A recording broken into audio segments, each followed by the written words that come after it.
Hi, welcome to my blog. My name is Tom Shu, and today we're going to do a member requested tutorial. This tutorial is geared towards Gary Shatler. He is a member on the blog. He's from Australia. If you ever get a chance to check out his smug mug, he's got some really great work in there. He made a comment about wanting to see how you make colors pop. Well, I think he's really got it down in his blog, or actually on his SmugMug gallery, because he's really got some beautiful work. However, I'll show you some things that I do to make colors pop. First, I'll show you how I do it inside Lightroom, which is really fast and really simple. And then I'll show you how I do it inside of Photoshop. First of all, when you work with your images, you want to get your basic adjustments done first. Okay. Also, I want you to understand that when you deal with color, matter of fact, when you're dealing with saturation of color to make colors pop, as your exposure decreases or your contrast increases, your colors also become more vibrant. Okay, so you can just grab vibrance and slam it up, and as you can see that it definitely affects the color differently than the way saturation is. Saturation is just a global thing. Okay, well, vibrance, if you look on my blog, I describe what vibrance and saturation sliders do. So take a look at that, and you'll see how that these sliders affect things differently. So the first thing we're going to do is we'll reset this image. I would just leave it the way it is. We're going to want to create a black point. And that's if you hold down the Alt key, and that's the Option key on a Mac, you can drag to the left or drag to the right, and you can see when we start to clip and we've created a black point. Obviously in the shadows our black point. Now we'll do the same thing and we'll create a white point. Okay, so if we move all the way to the left, you can see that there's nothing white in the image. As we move to the right, these little white caps start to be pure white. And, obviously there's some that are pure white.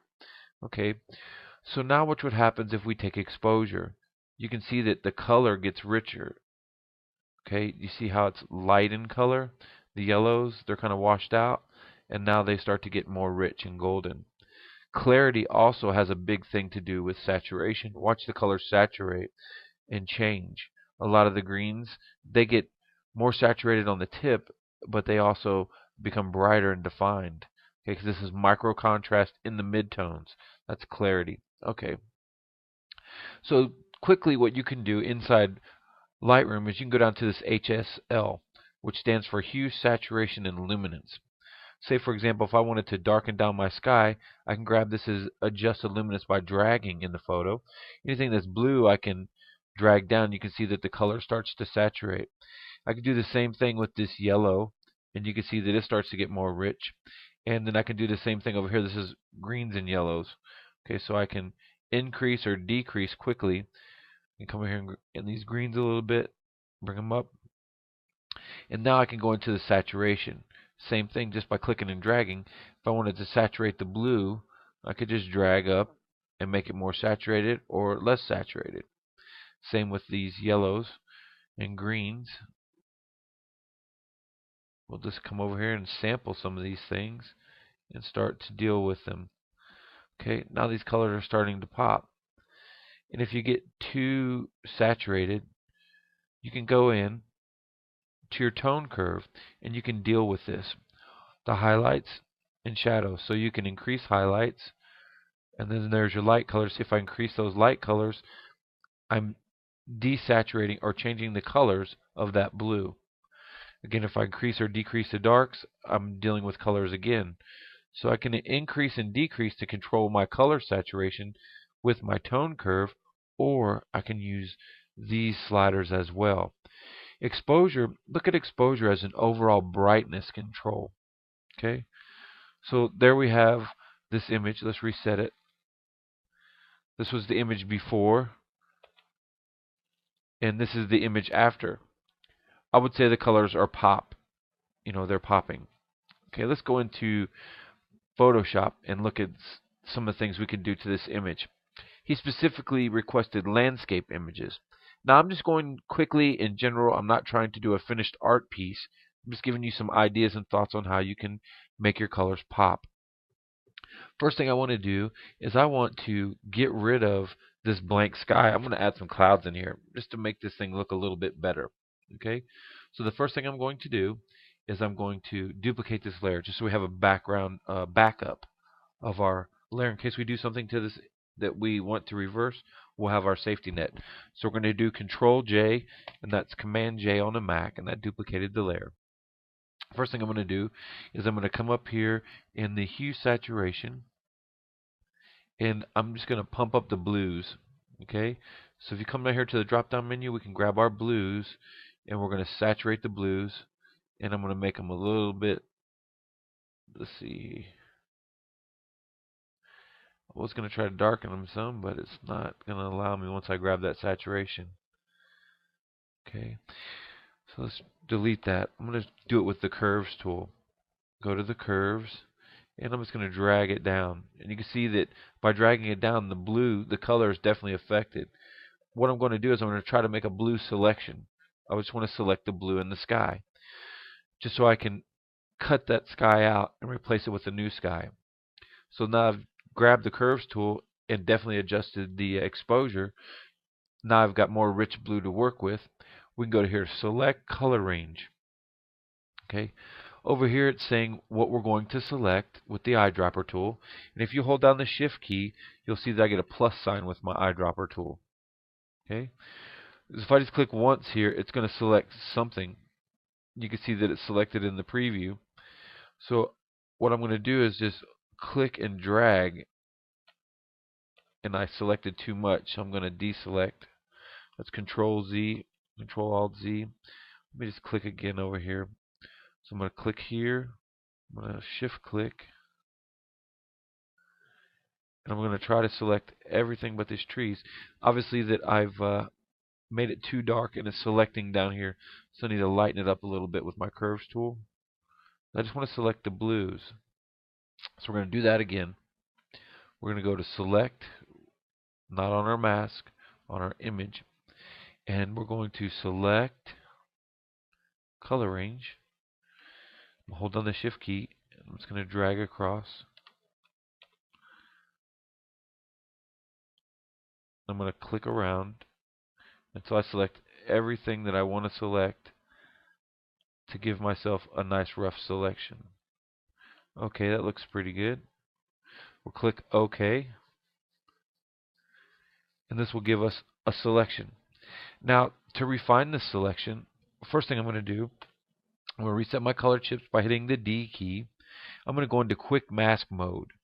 Okay, I noticed there were some things down here that were being selected, and I don't want to select them. So I'm just going to paint up here. I'm going to invert the chips, and I'm going to erase any of that red that was in the sky that didn't get selected. Make my brush a little bit bigger. Okay, looks pretty good. Then I'm going to hit X to invert, and I'm just going to come in here and I'm going to clean up all this real quick. Make sure that there's nothing in there that isn't solid red. Okay, so I'm going to hit the Q key, which is the same as coming down here, hit this quick mask icon. Okay, and now we've got this selection. So what we'll do is we'll save this selection. Select, save, ooh, cancel. I want to save the selection. I call it sky. Sky selection. Okay, so now we've got that stored. Next thing I want to do is I want to come in and I want to refine that selection. Okay, so I'm going to zoom in a little bit. I'm going to go selection, refine, edge. And we're going to go right here to edge detection, smart radius. I'm going to bump this up a little bit, maybe 3 pixels. I'm going to select this tool over here. And I'm going to, not really a fully hard brush, but somewhere around there. And I'm just going to paint across this edge. And what it will do is it will clean up any of the areas that it didn't get selected from the quick mask. Now remember, I'm not trying to make a final print here. I'm just trying to show you some things. And I want the image to look pretty cool. So this is why I'm going through this effort. So we'll click OK here. So we've got our selection.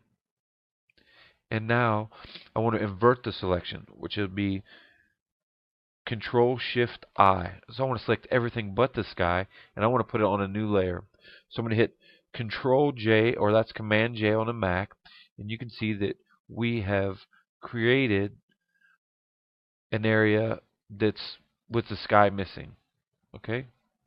So what we're going to do here is we're going to create a new layer right below it. Click New Layer. I'm going to come over here and I'm going to grab these clouds.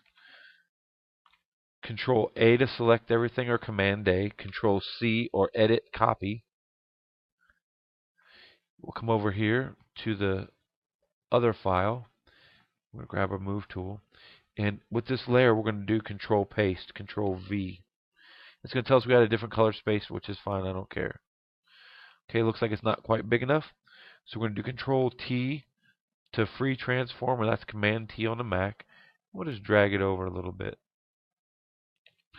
Maybe I'll hold the Shift key and make it bigger like this.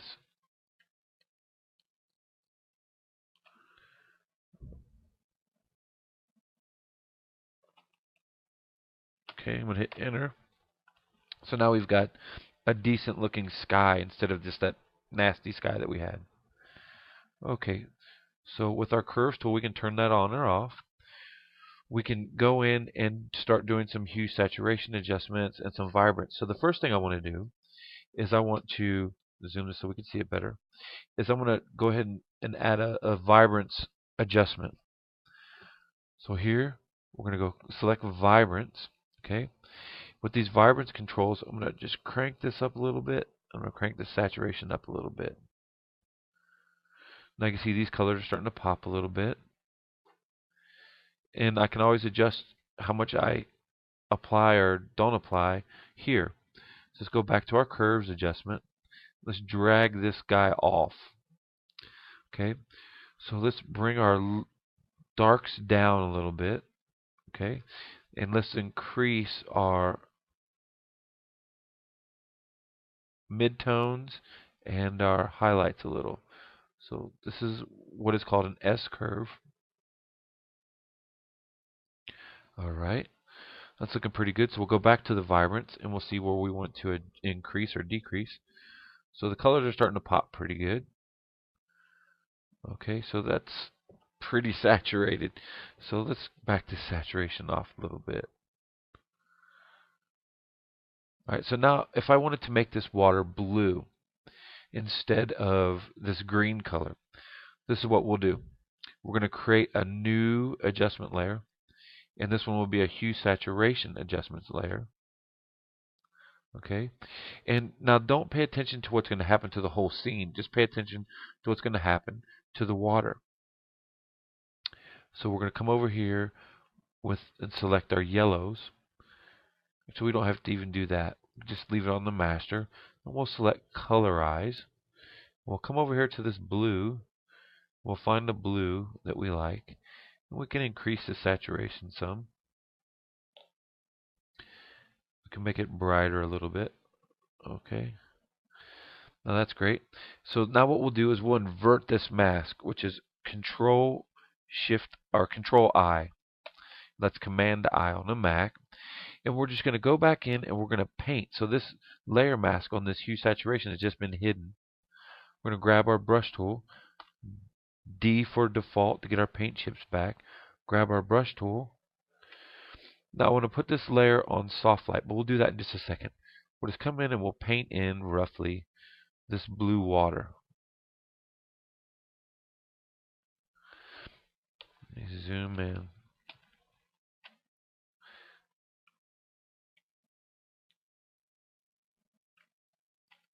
So I need to make a softer brush. I'm going to hit X. I'm just going to take it off some of these areas over here where it's obviously way too much.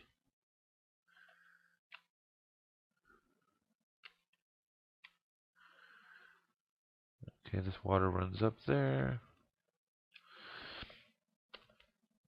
Take it off this rock.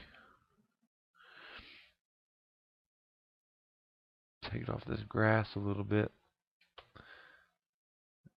Put the water back in here some.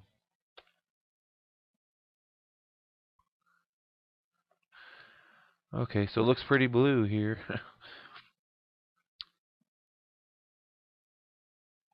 Okay, so now this is what we're going to do. We're going to change this blend mode to soft light. Okay, and you can see that instantly converted to blue water, but it's a little much. So we'll drag our opacity down a little bit, just so that we've gone to blue water. So it kind of looks more realistic. And you could spend some time in there painting in the water up against the grass. And you can make a selection if you like. But again, this, for the sake of the tutorial, I'm just making rough adjustments here.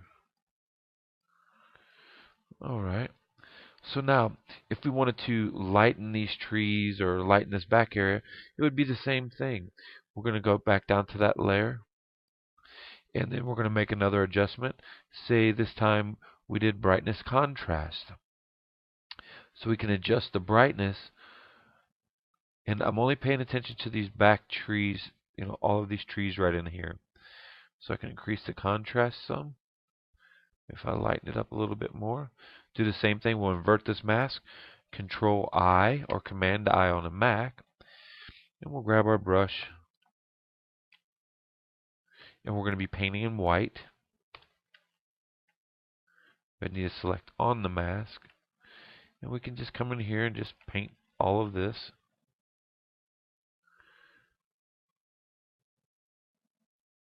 To lighten it some.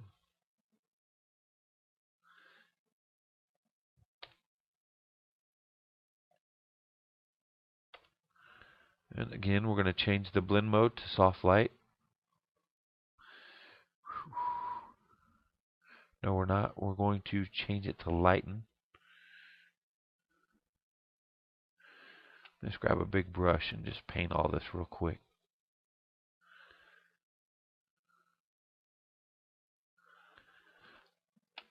Now again, for the sake of the tutorial, I'm not doing a very good job of maintaining my sky. So I'll just knock that back out along the edge.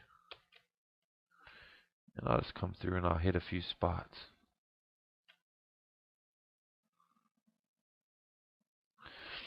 Okay, so now it looks a little bit bright, so we're going to go ahead and adjust our saturation, our opacity. So this is with the effect completely off, and this is with it increased a little bit.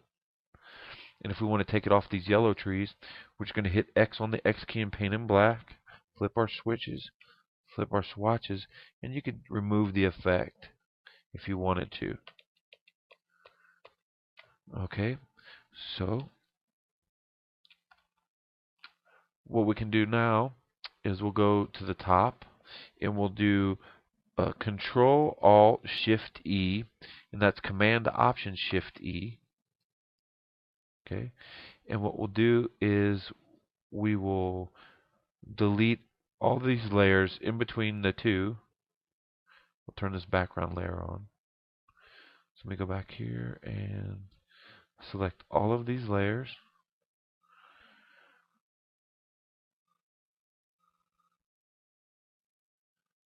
Hold the Shift key, select, hit the Delete key, and now we have a before and an after. It's pretty dramatic. Let's zoom in a little bit. So there is before and after of making colors pop in landscape. Now you can spend a lot of time doing post work if you don't get it right in camera. However, there's lots of tools in Photoshop and Lightroom to allow your creativity to run wild. Just remember, when you're dealing with colors and making them pop, as you increase contrast or decrease exposure, colors become more saturated. As you lighten or make things brighter or reduce contrast, colors get brighter. Then it's a matter of just playing with blend modes, playing with colors, and playing with hue, saturation, and masks. I hope you found this tutorial helpful, and if you guys have any questions on things, please feel free to leave a comment in the blog below, and I'll be happy to address those questions in future tutorials or in the comments section. I want to thank you all for taking time to visit my blog today. Until next time, we'll see you soon.